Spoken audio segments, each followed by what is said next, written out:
एक मोठी बातमी आहे। अरविंद केजरीवाल यांच्या याचिकेवर आज सुप्रीम कोर्टामध्ये सुनावणी आहे। मनी लॉन्ड्रिंग प्रकरणामध्ये त्यांना जी अटक झालेली आहे त्या विरोधात याचिका करण्यात आली आहे आणि त्याच याचिकेवर आज सुनावणी होणार आहे। जाणून बुजून कारवाई करण्यात आल्याचा दावा या याचिकेमध्ये केलेला आहे। तर दिल्लीचे मुख्यमंत्री अरविंद केजरीवाल यांनी अबकारी धोरण घोटाळ्यातून निर्माण झालेल्या मनी लॉन्ड्रिंग प्रकरणात अटकेविरोधात केलेल्या याचिकेवर आज सर्वोच्च न्यायालयामध्ये सुनावणी आहे। न्यायमूर्ती संजीव खन्ना आणि न्यायमूर्ती दीपंकर दत्ता यांच्या खंडपीठासमोर ही सुनावणी होणार आहे।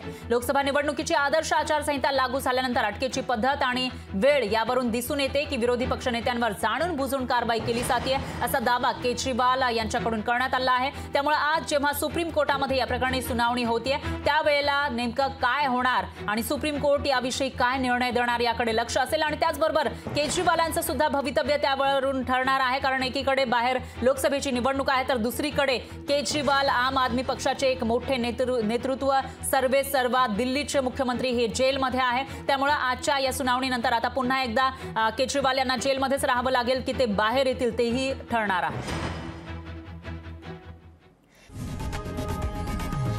लोकशाही मराठी ऐका, पहा, जागरूक रहा।